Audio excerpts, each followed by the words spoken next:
is on Beanstalk and on AHDB's Instagrams and LinkedIn. Victor, if you ask everyone to go onto AHDB LinkedIn, it's probably the easiest one. Okay. Excuse us, everyone. We're just doing a bit of admin here. Or go on to Beanstalk Global on Facebook. They'll see you live. And Victor, we're live on YouTube as well. Sorry, everyone. If you've seen this before, you know what we have to do. We're just waiting for all the social media to kick in. And Victor is in Brazil, and it's Victor. What's the time, please, in Brazil? You did say earlier, but I've forgotten. 7:30 now. 7 a.m. 7:30 a.m. Right. Okay, we've got one light. Oh, Facebook is on. Okay, we're here. Right, everyone, I will start. Hello, everyone. My name is Max McGillivray from Beanstalk Global. It is great to have you all on today with the AHDB Talking Leaders series. Isaac, just introduce yourself and AHDB before we come over to the main act, before we come over to Victor, please. Isaac, thanks, Max. Good morning, everyone. Yes, so I'm Isaac van Heerden. I work for AHDB, which stands for the Agricultural and Horticultural Development Board.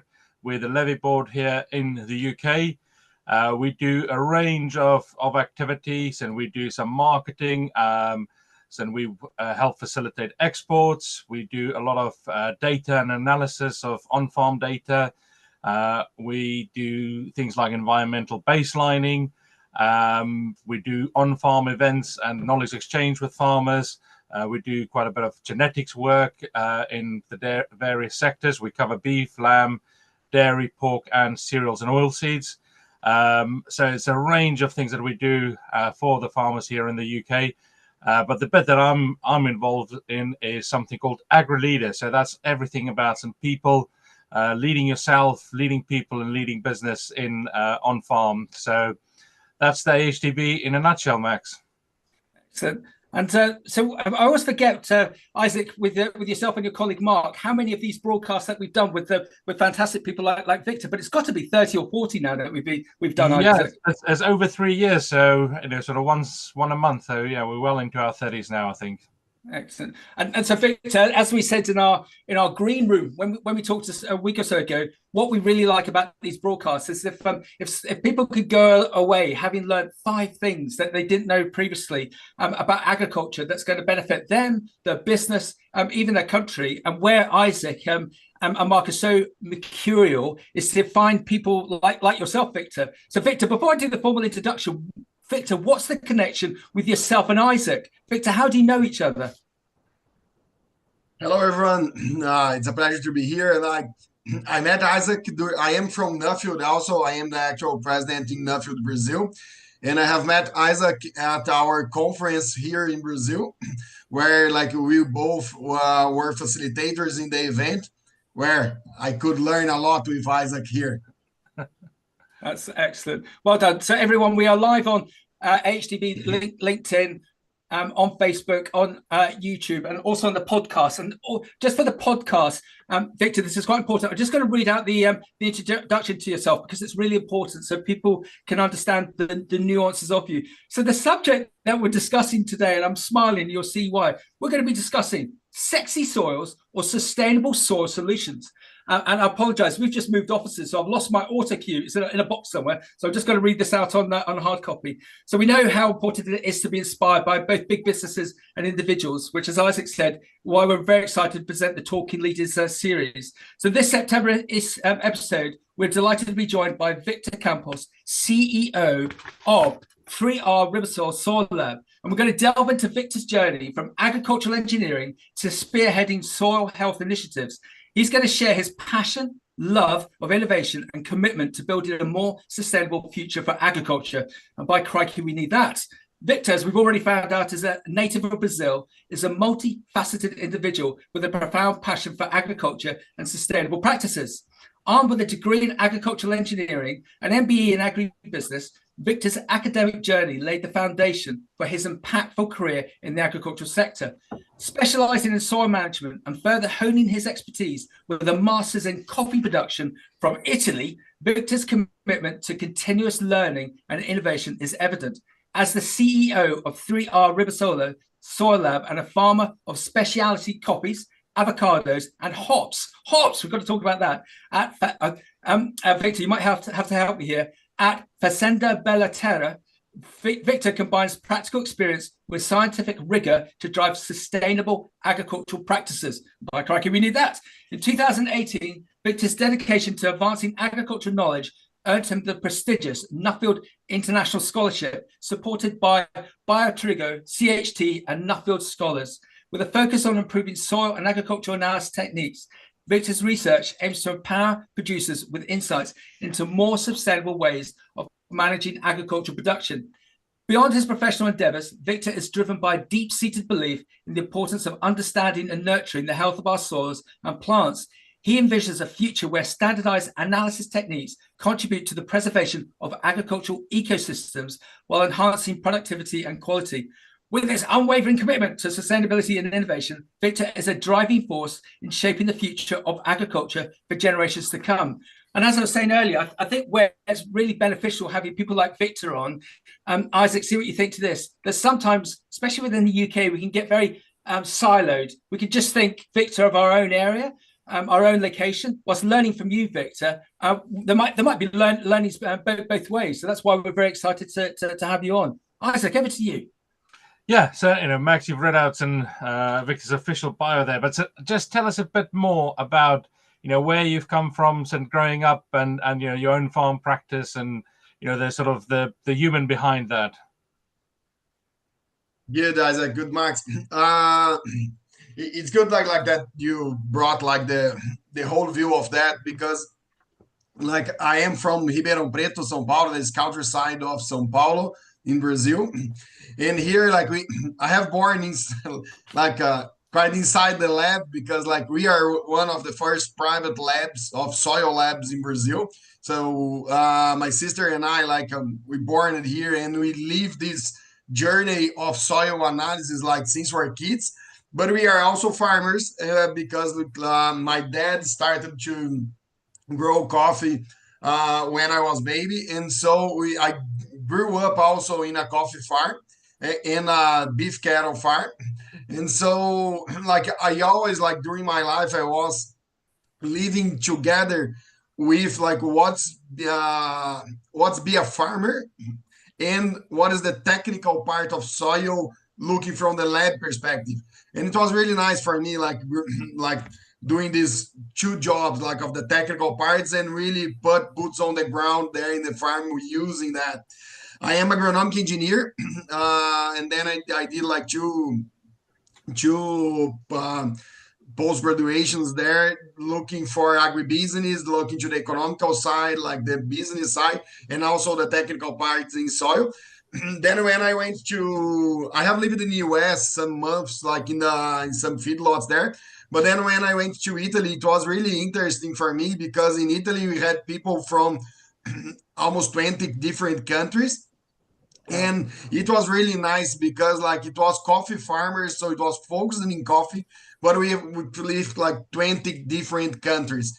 It opened me a lot my mind to see how things happening outside of my place, and how things can be done different in different ways, and these kind of things.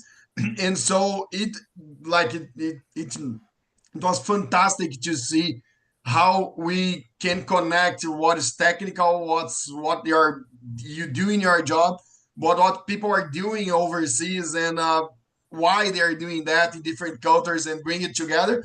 And then when I went to Nuffield, it was another very fantastic experience, because I could focus in soil and travel to 16 different countries, looking what was happening in different countries and what we could learn about soil in all of these countries.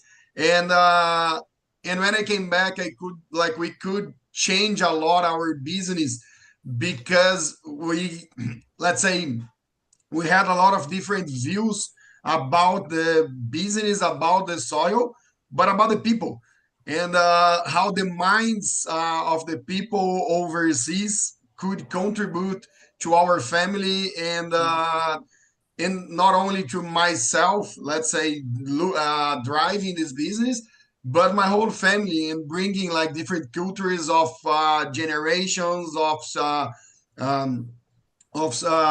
succession, and everything that happened in different places. And it opens a lot our mind, and it helped us a lot to be where we are now. Yeah. Excellent.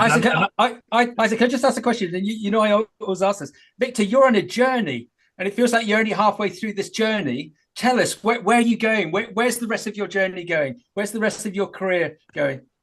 This is the 1 million question, but we are driving a lot. Let's say, when I look to Ribersolo, that is, it was our lab. We just merged our lab with another lab that became 3R Ribersolo, and this is the beginning of the new journey. And it's really interesting. We can come back later on that, but it's let's say it came from the Nuffield Travels, and we merged that to change the journey. And we are looking a lot now to not only to how to be more technical and to measure things, for example, in soil, but how can we create indicators or things to make the easier to take decisions, let's say, from farmers. So we are very really strongly working on bring pieces from different places and understand more about tropical soils and help farmers to take decision. Not only to be a lab giving results back, for example, but how we can really go deeper on taking decisions on that to make a sustainable road on a sustainable agriculture. Really looking to, and it's interesting because on the topic of not only to being like a sexy soils like the 10, but how we can bring it to make it nice for people to look to that, but also help them to take decisions and have like better profits and better sustainable practices and everything on farm. Victor, give us that's excellent, and give us a practical example. We've got people and from across the world and from across the UK listening in. So give us a practical example of how normal soil samples and what you would get sent back from the lab compared to what you guys are doing now. So put that into practical terms. Yeah, fantastic, Isaac. And I now connect it to what's tropical soils also, because when we look, for example, a lot of the practice, they came from temperated climate, let's say. And when we come to tropical soils, they're completely different what happens in tropical soils than what happens in temperated areas. We can go deeper on that, but bringing it to a practical example, usually here in Brazil, we have very deep soils and poor soils. So they are acid and so with low pH and very deep on the profile. So it's much more important for us than just look to the surface 0 to 20 centimeters, for example. That is the usually sample taking, or 20 to 40, but how we should go until 1 meter and understand the profile of the soil. And when we look to that, we look a lot to resilience of climate change, because when we look to less water, if we have a very deep soil and we combine a deep soil with, for example, no till, it helps a lot the farmers. But it's a difficult discussion when we have to look like layer by layer. So we are creating, for example, one indicator where we can look through the indicator, how is your profile? And you can understand through the indicator not only the technical part of each layer, but have one picture of the whole profile. Another really good example is about the biological part. So we are talking a lot about how important is the soil health and the biological part of everything. And we have in Brazil, we have 10 years working with some enzymes where we can measure in the indirect way the biological part. So we changed it to easier methodology, let's say, to measure the whole biological part of the soil. And we are spotting this in an indicator where you can say, if your soil look into the tropical soil perspective, if it's health, if it's getting better, or if you are losing life in your soil. And so you can see in one picture if you are stable, good, stable, bad, or if you are increasing or decreasing with one picture combining different factors. So these kind of things we want to show. So 2 pictures, you can see if your profile is good, if your biological part is good, and where you need to attack, let's say. So you need to go to one way or to the other way to have the best potential of your areas. So this is one kind of things that we are doing. That sounds great. So AHDB at the moment are in the process of doing some pilot scheme of environmental baselining. We're using LiDAR scanning to sort of look at the ground cover, but also doing some really good sampling to get the baselining for carbon and some the by organic materials and side of it. What's your thoughts on that whole carbon and are you doing any work in that area? Yeah, we are doing a lot of work on carbon. It's a very, very complex topic, and this is made much more complex when we talk about temperated soils and tropical soils, because one thing is how to measure carbon, and the techniques inside the lab is much easier to talk about because it's the same. Let's say it's the same thing to measure carbon in Europe and in Brazil. But the life cycle of the carbon and how it behaves inside the soil, it's completely different. And so the biggest challenge that I see when we talk about carbon in the whole world is not only how to measure carbon and make the baselines, but what is the behavior of the carbon during that cycles. And we have a lot to answer on that. And even when we talk about the layers where we have to go, as I was saying, like I sent some pictures to Isaac, like inside the coffee field, like with 2 meters of a lot of roots inside the soil. And so if we have like a lot of roots on 2 meters, should we measure this carbon there? Because if I have roots, it's carbon that is there. So how to measure that? So we are working a lot on this topic of carbon, Isaac, but it's really, really complex to have concrete results on that. And let's say that the part inside the lab is the easiest way. But how is the behavior of the carbon? How to take really good samples to create the baselines? This for me is the biggest challenge. Excellent. We've got a load of people signed in on the Zoom. So if you guys are listening in, and chuck some questions in, we'll try and put those to Victor.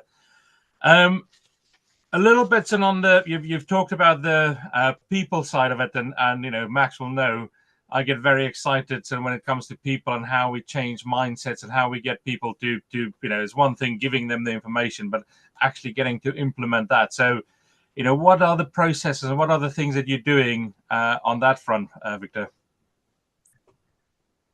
Isaac, it's fantastic, and it's fantastic because this is something that we are working a lot in, and we have to understand what is the people that we are talking about, and this is really nice to see because the culture and the background changes a lot how to deal with, and what I'm saying that because it's completely different when we see, for example, when we talk about this topic about carbon, for example, and soil health. When we talk to the farmers, let's say in Brazil, we are working a lot on how to show them the good practice and how to show them the indicators and how to show them new ways to deal with the soil and to look to the soil and do a lot of things, for example. But we are bringing them new technologies and new things that make sense for them. But we are talking to them like in the same areas, let's say. When we talk to the same topic about soil health with people overseas, and I have traveled a lot in UK, visiting some labs, and I visited the biggest labs in UK. And when we talk to people, and we have some projects with coffee exporters, like Nespresso, Olan, like different coffee exporters that they have working all over the world. When we talk to these topics with these people that they already have their background in soil in different places, it's completely different way, because first of all, we need to set what is temperate climate, what is tropical climate, and what makes sense for each one. Because a lot of the practice, they're trying to copy and paste what's happening there. And it's completely different, because you first of all, you have to, let's say, to, I don't know the word in English, but to unbuild, to destroy some concepts that they already had, because it's a really strong concept in their mind, but it makes sense for temperated soil. And then we have to destroy. It's not destroy the. I'm trying to find a word. It's not destroy the concept, but it shows you. First of all, we have to prove that this concept is not good for tropical soil. Why it's not good, and then you have to build the next conversation. But if we start talking about these things without bring out this pre-concept, it's completely difficult to move forward. And so break down those preconceived ideas. So it's very interesting, because I've just spoken recently to our person that's head of this environmental baselining, and how we can get that message out. So I think, so there's some interesting ideas there on how, as those preconceived ideas, and getting the message out, making sure it's in the language that people understand. So that's some very interesting work you're doing there. It was really nice to see, like, when we were talking, for example, we are talking about enzymes in Brazil. And there are a lot of works with enzymes in other countries, and we talk about enzymes, they think on what they did with enzymes. But what we are doing here, they're completely we have like thousands of enzymes. So we are working with one type of enzymes that make it cheaper, faster, and much with a very good correlation for tropical soils. But when they look to the works with enzymes there in the past, and it's completely different. But first of all, we have to break that. And so it's really interesting to see. Victor, Isaac, can I ask a negative question? Go on then, Max. Okay, so I've just had a message from a contact of mine in West Africa who's watching us live, and he wants me to ask the plastic question. I was very, very lucky that I got commissioned by a United Nations project to go out to West Africa earlier in this year. Pineapple production in Africa. If those that aren't aware, the 10 fastest growing cities in the world are all in Africa, and everyone needs to be fed. Pineapples, when you grow pineapples, you lay plastic down, then you put the pineapple suckers in the plastic, and 18 months later you harvest the pineapples. Most good growers try and then take up the plastic that's being used, and they can only do it by hand. But it's been in the sunlight and in contact with plants, with the pineapples and water for 18 months, so it's degraded. And they reckon they get about 70 to 80% of that plastic. So 20% remains in the soil. Some of the other farms that we saw, the farmers don't even try to pick up the plastic, and they plow it back in. So I was seeing some fields that had pineapple production for 30 years, and the plastic just been plowed up. And so the plastic then goes into microplastic, and then gets washed into the streams and ends up in the seas. Victor, I know this is a bit of an odd question, but you're doing so much good stuff, but there's still some basic issues, I feel, with agricultural and globally. How can we excite growers to do good? Because as Isaac said on our show notes, soil health is at the core of sustainable agriculture, and it's so important. So if we can fix it in the UK and fix it in Brazil, how can we fix it in the likes of Africa? Victor, what do you think? Max, what I think is first of all, we need to understand each reality. That's, for example, what you said. Like the problem is not to build profile to the biological things, but it's like to remove the dusty, like let's say that you are living there. So I think understand what is the reality of each one is much easier than to act on that. And when we bring this to a bigger view, in my opinion, I think the farmers only really engage on that when they see value to them. And when we look to the sustainable practice, we have to remember that it comes from the environmental part to the social part, but also the economical part. And a lot of the discussions on sustainable practice, they're just focusing or in environmental part. Like in Brazil, it's very common to look like that. They come here to talk about Amazon, for example, and they forget like all the rest because they just look to the environmental, or they're looking straight to the social part and focusing on that, and they forget the economical part of that triangle. And so when all the works that we are doing and we can see the engagement is when we touch all of them, because the farmers, they're going to see value on that when they see that they will preserve the environment, they will have like all the impacts on the social, but they are also making money out of the activity. When you have a farmer that they are suffering to put food in their table, in the table of their family, they are not going to take care of the environment if they're not food, they not have enough food for them. And so I think we need to understand their realities. And sometimes it's easy to be, let's say, it's easy to be in UK, or it's easy to be even like our reality here in Brazil, in a good house with a lot of let's say with a lot of resources, and telling them what they have to do there. So I think like put the boots on their ground and understand their perspective. It's really important. Yeah, and well said, because the United Nations have commissioned this project to find a substitute for plastic, and they're using like coconut mulched up, and it's actually working very well. And it's so true what you say. I call it driving societal change. If you can show to growers that they can make more money by doing by growing on a regenerative basis, that they will go that way. So Victor, with your skills and your business, we just need to show them how to go that way. Isaac. Victor, so I was going to ask you, you've mentioned earlier 16 countries. What were a couple of the biggest insights, so what were those wow moments? Can I just add one thing on that, Max questions also? Just one quick thing, because another thing, Max, that I think we need to see is it needs to make sense for the farmer also. But there are some things that makes let's say the costs a little bit more expensive, but it's good to the road.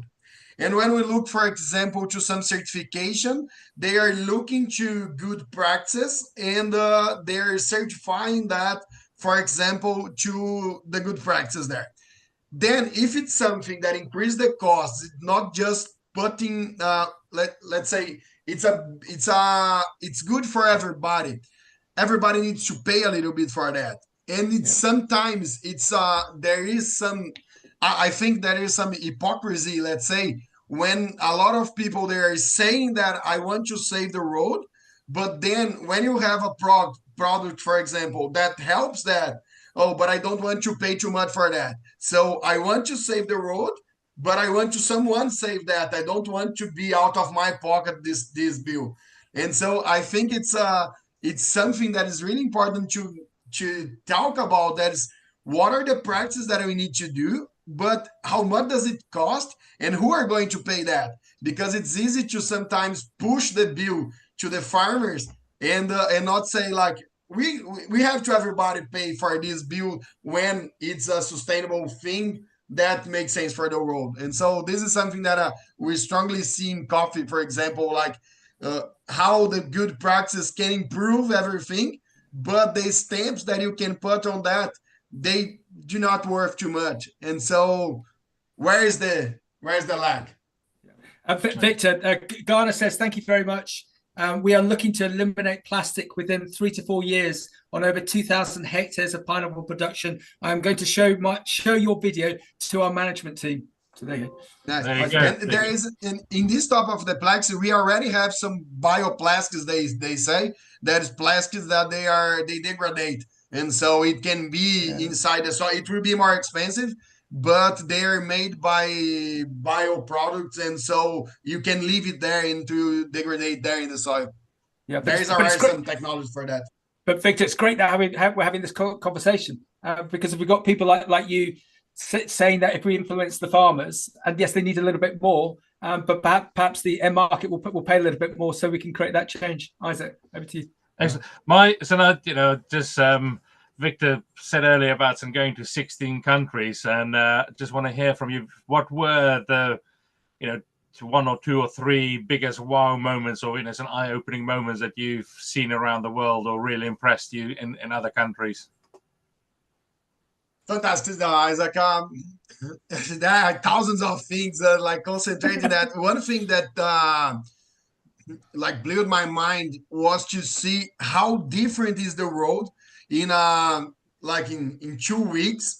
And one thing that that touched me a lot. I was in Indonesia, in Philippines, looking to rice production. And when I was there, it was a lot of farmers producing to have enough food on their tables. And when we were looking to that, it was nothing about sustainability, about a lot of things that we're talking in other countries, because they need to produce cheap food because they do not have enough food. In the next week, I was in Japan, in a glass house there with controlled gases in the glass house, producing tomatoes. It was fantastic, so beautiful, and with a lot of technology. It was one of the most technological thing that I could see. And it was really, really expensive. Really, really, really expensive. Let's say with some tomatoes, you could eat the whole day in Philippines there. And when we bring this conversation, for me, you see these differences. It made me think that there is no right or wrong, because who is right and who is wrong on that? And there is no right or wrong, but there are different perspectives. And it's difficult to look to what's happening without being there. And so this is the things that touched me the most, to see how we can adapt things from one country to the other, but understanding their perspective on that. It's these two perspectives changed my mind. Very, very true. So I found that with when I went over to Brazil with my preconceived ideas, and then the whole of South America that I went to, all of those ideas were blasted out of the water. So yeah, some traveling and seeing the world and seeing perspectives and learning from each other. That's really important. I'm recognizing some of the names that's dialed in, Max. So we're going to have to go a bit nerdy.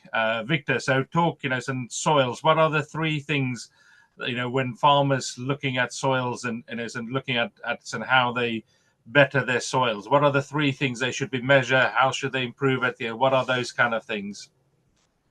Let's go a bit nerdy for a while. Yeah, that's it's difficult. It's difficult to say what's the better things that I have to measure when we are talking to people all over the world, because it comes to the first thing that is I think the first point is understanding where you are and what's important for you in your reality. But if I trying to make it more general, I think we have one thing when we talk about soil fertility. I think the most important thing is the equilibrium, and to be understand not only the nutrients but the ratio between the nutrients, and really have good diagnostics, and not just what my dad is doing, but how to have a good diagnostic of my soil for my reality and take decisions on my reality. I think this is the first thing. Don't keep making things how your family is doing, but really have good diagnostics and use that, looking to a good diagnostic. And also start looking more to the soil biodiversity and look to soil health through this perspective of soil biodiversity and life in the soils.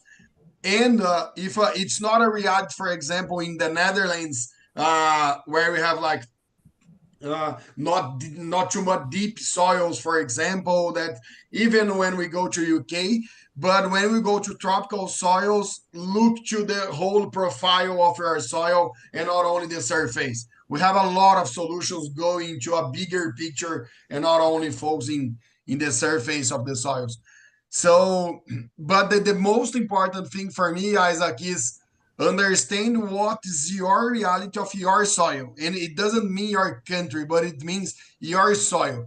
Your soil can be different than what is the map is showing in a bigger picture. So go deeper in understand your reality and have good agronomists like together with you to understand your reality on that. Yes, and I think I can see John Gilliland is listening in, and that whole idea of and knowing what's happening here on your farm and in your fields will really resonate with that, because I think that is important. You talked a bit about when I first met you in Brazil, and you were juggling a lot of plates and going through this whole merger that you've just mentioned. From a business perspective, just talking us a bit about what your role is, what the company is, and so how do you handle kind of from a business side? So we'll put the soil and technical side. Let's look at business and how you manage that. I think the most important point for me is how to deal with it comes back to people, because I think when we and as you said, like I was running the farm, the bees, the farm, the labs. I was integrating two labs because it was completely different cultures of the labs, and on your when you are in this position, you really need to leave the technical part sometimes like to the side and look to the people and how to bring people to your journey on that and how to believe in people. And I think this is this is the most important thing, that is how to understand the people that are with you and how to select the people that they have the same values as you have, because I think this is the most important thing. The values of each one is much more important than the technical part of the each one. And when you have the right people with the same values on that, you need to prepare these people and believe on them. And I think this is what I am engaging the most since we merged our business the last 9 months, let's say. That is understanding people, understand what happens, understand them, and bring them to the same journey where we are, and train them. But train them to express the biggest potential that each one has, and not only the potential that the company needs, but what the company needs, what our business needs, but what they can provide for us and what's the best potential that each one have. And so I think this is what I'm doing the most here. That is, we now in our labs we have 120 people working for us. Wow. in the labs. So I think what I'm doing the most is understanding people, selecting the right people and the values, and understanding what are the best potentials of each one. When you understand that, I think it facilitates a lot to express their potential. And for me, it's fantastic. Max, can you see why me and Victor got on so well? So that is just music to my ears, Victor. And it's absolutely. So looking at people and see how you get the best out of them and making it the best for them as well. So it's definitely a win-win. So yeah, I couldn't have scripted that better. So. Yeah. And it's not easy, Isaac, because and it's one of the most difficult thing for me is because we are trying to understand what is the best thing for the people. It doesn't mean that the best for him is the same thing that you think is the best for you. Yeah. Because sometimes the ambitions, everything, it's different for each one. And sometimes when I look someone and I say, man, you have a huge potential, and the company is going to decide you have a huge potential here, like it will be fantastic for your life. But then he needs to move from the town, for example, and for this guy, move from the town is not something that will make them happy. And so I see that from the financial side, for example, it can be fantastic for him, but it doesn't fit to what is good for him. And so it's difficult to understand what makes sense for him. And it doesn't mean that it's what I would have the decision for myself. And this is difficult. It's difficult to separate that. Definitely. Can I ask a commercial question, Victor? And this is an interesting one. As we know, a lot of land, especially in the likes of the United States, is owned by pension funds, and there's investment funds that run it. Where we see more and more investment funds being excited about agriculture, because they're sort of being pushed that way by pension funds. Pension funds don't want to invest in dirty industries such as arms and bombs and coal-powered power stations. They look at agriculture and fresh produce as a good route to go down. A contact of mine who runs a medium-sized investment business that has businesses in the States, UK, and within Europe, in agriculture and fresh produce. They're very keen to go down, even more so, down the sustainability and the regenerative route. And we're seeing more funds being set up with the title sustainability or regen ag in their title or in their mission statement. So the question is, if you could be given a reasonable sum of money, where would you buy land? What would you grow? And how would you better the soil structure to the benefit of the soil, but for it to work commercially? It's a very good question, and it's very complex to answer that, because I think there is a lot of complexity on the answer. And actually, let's say that I think we have to look to a lot of different points when we answer that, because we have a lot of potential in many different places, and usually they are the biggest financial potential, let's say, they are on the places with less development.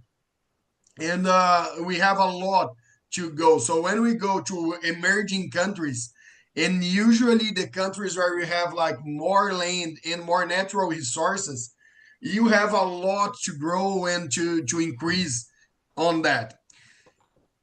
In many cases, it comes together with the sustainable practice, because when you go to a lot of emerging countries, you have potential to increase, but you do not have always money to invest on that and make it happen. So in many places, you have the potential to have like financial increase on that, and also the sustainable practices coming together. This is what happens a lot in Brazil, because we have a lot of soils, we have a lot of pastures, for example, that can be converted in food production. And for example, to increase the food production in Brazil, we do not need to go to the forest. We have a lot of pastures here in Brazil that we can convert to food production. And we have a lot of opportunities, for example, on that. So you bring the both together. You can increase the money like on land, and you can like have a lot of big practices on that. When we go to, and so like it's easy for me to say that it's in Brazil, but I will put another point here that it's like when we go to many countries, you have the same opportunity, but you have sometimes cultural barriers that make it almost impossible to some investments happens. And so like we have some, I'm trying to avoid like to say names of that, but like we have some countries that we know that investors already they started some projects there, they have a big potential to produce food, to increase the sustainable practices in the soil and everything. But you have cultural problems, let's say, or challenges that makes it impossible to grow. So I think then it becomes together with the risk. And so I think like there is a lot of opportunities in different places. When we go to Africa, for example, there are many different countries with a lot of opportunities, but sometimes depending on the culture of the people or depending on the government, that like in some places it's really tough. Like you do not have like stability on the laws, for example, to know about private property or things like that. So you have like a lot of troubles, and it will be a better risk. So when I look to Brazil and when we look to the investment funds, Brazil, I think it's the country that I know, looking to all of that, there is the biggest opportunity to have like a size of lands, converting pastures, for example, in food production with better. I will not say that are a very stable government or things like that, but it's at least more stable on or with more guarantee that it's going to work. And it's Brazil is all the tropical soils, let's say, it's the only place, in my opinion, where not the only place, but it's a good place to put together the sustainable practices for soil, all the carbon topic, and you increase sustainable practice and food production together. And when you increase sustainable practices and food production together, you touch the social part also, because you have a lot of works and things inside the country, but you start to put money in the whole cycle because you export that and you put this in other countries. So you start to have the social impact and the economical impact, not only for the country, but to the whole economy.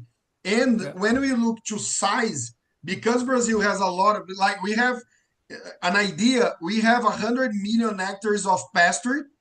From that, we say that 40 million hectares can be converted in food production. We are talking of other Brazil coming to the place.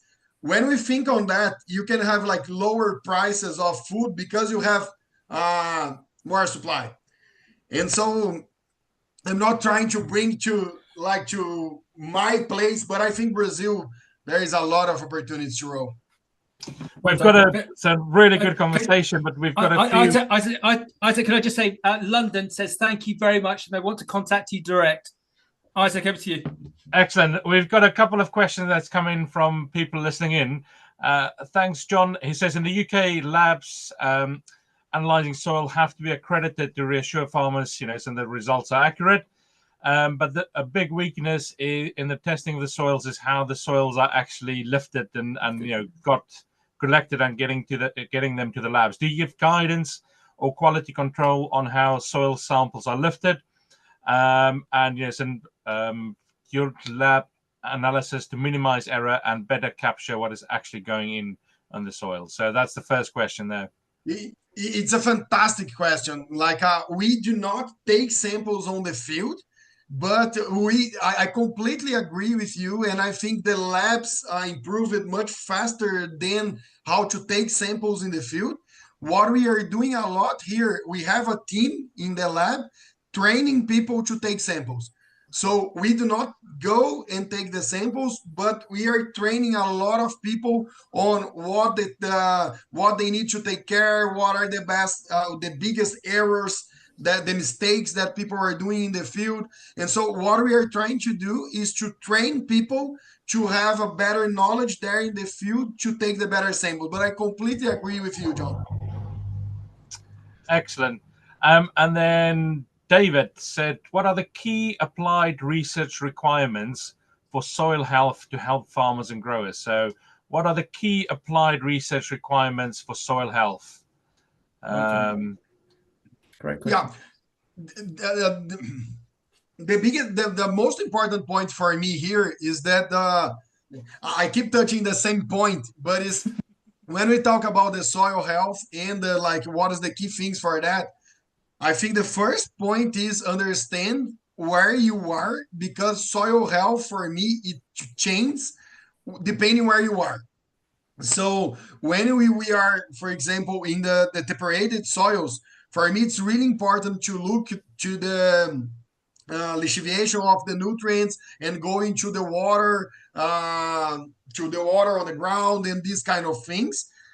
It's really important like to look to excess of nutrients. For example, it was really interesting for me to see like the excess of nutrients in Europe, because you have a lot of production for animal production for thousands of years, and putting this in the same areas because it's difficult to spread it in far away of where you are. And so you have a lot of problems with contamination of the soils because of many reasons. When we come to the reality of tropical soils, usually you have like poor soils and very big areas with new and a young agriculture. So when we come to our reality, the key things for me is look to soil profile, the soil fertility in the profile, the biological part, and the physical part of the soil, looking to capability of develop roots and these things. But then I come back, like, I think the first point is separate and create indicators of soil health to temperated soils and to tropical soils. If we think soil health is the same thing for the whole world, I think we are never going to reach to the best key points to work. Yeah. Excellent. Any questions from you, Max? So Victor, so we're learning so much today. I love this quote. There's no right or wrong, just differing perspectives. You seem to have made a real positive change with your relationship with Nuffield. Myself and Isaac and Mark from the AHDB, we always say that you need to get out and experience more. So I know what you're going to say. Can you just endorse that if you had not travelled, that you would not be in the place today? So we all as growers, farmers, or those involved within the agricultural sector, we need to be curious, Victor, don't we? We need to meet people like you. We need to travel. If Nuffield isn't the thing for everyone, what would you be recommending if there were people from South America coming to you and wanting to find out more about agriculture globally, or from the UK? What would you recommend to them? How can they find out more about farming, about agriculture? What would your advice be for people to find out more about farming, please? I think Nuffield is a fantastic connection, let's say, to make that, because I completely agree, Max. Like, you have to be curious, and you have to see what's happening out of your box and understand their perspective. But with social media now and all this that controlled data, let's say, that they're usually put you to see the same thing and what's around you. So I think like, be curious, travel overseas, visit other countries. Like, Nuffield can open these doors and go to places where it's different from your reality to understand what's happening there and bring back. Like, try to do not keep in your box looking what your neighbors are doing, but go away and see what is really different from what you are doing. Yeah, and in the UK, we have a number of shows that are really gathering excitement. Everyone in the UK knows I'm going to say the likes of Groundswell that Isaac and the AHDB have a stand at, and there's a younger generation coming through, Victor, in the UK that are very excited about sustainable soil, regenerative agriculture. Are you seeing the same in Brazil? Is there a younger generation that are getting excited about soil science? Are they getting excited about sexy soils? Actually, I think the young generation, they are also doing that. but I think it's a big move in the whole country, because as I said, Brazil there has a huge opportunity to increase food production, increase sustainable practices, produce more food, and so I think, and it's economical viable also for us, so we can reach all of that. So I think it's a big movement because we reach all of that. So the young generation, I think it's making easier to connect the younger generation in the farms, because when the young generations, they see that this is a successful business, it achieves let's say the ideas, and also makes sense as a business. I think they are more motivated to come, and the young generations, they are bringing much more technology to that.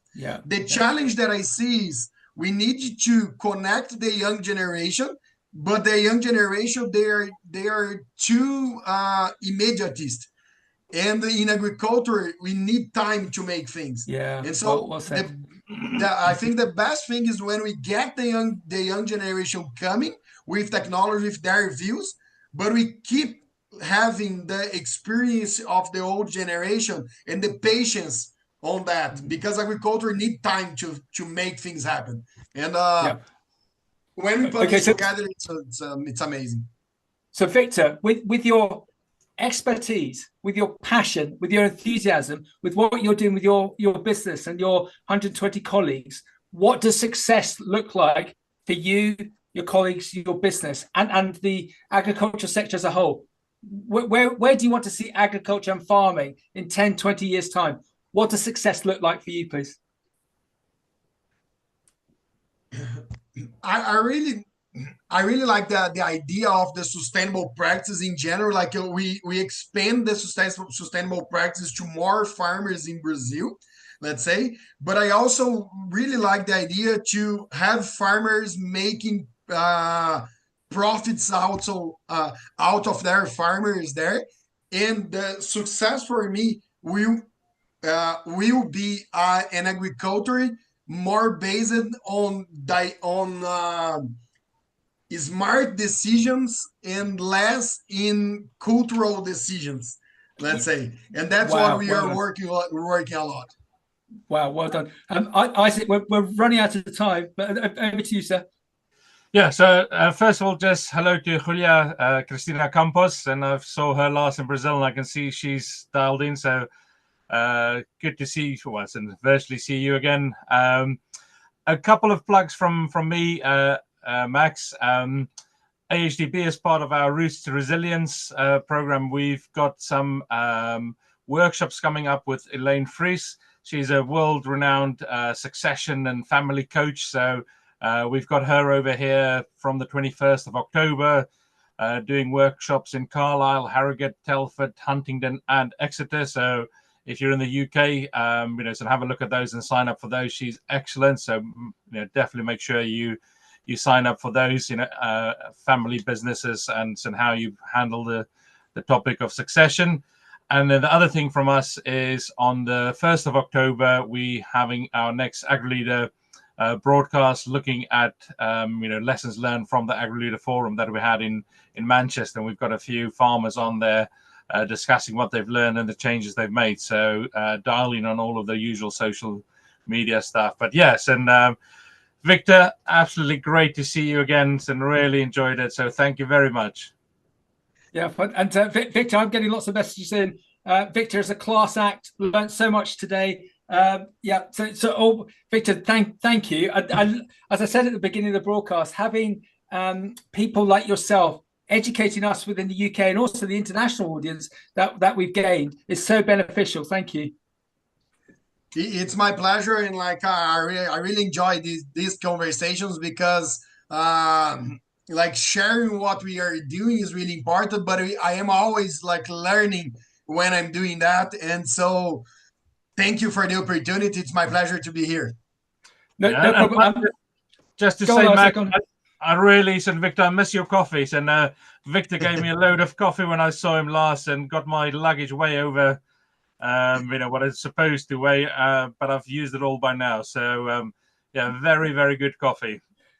And guys, just Sorry, Victor, just to wrap up, there's 3 or 4 students at a university in the UK, an agricultural university called Harper Adams. Other universities are available, and they've really enjoyed it.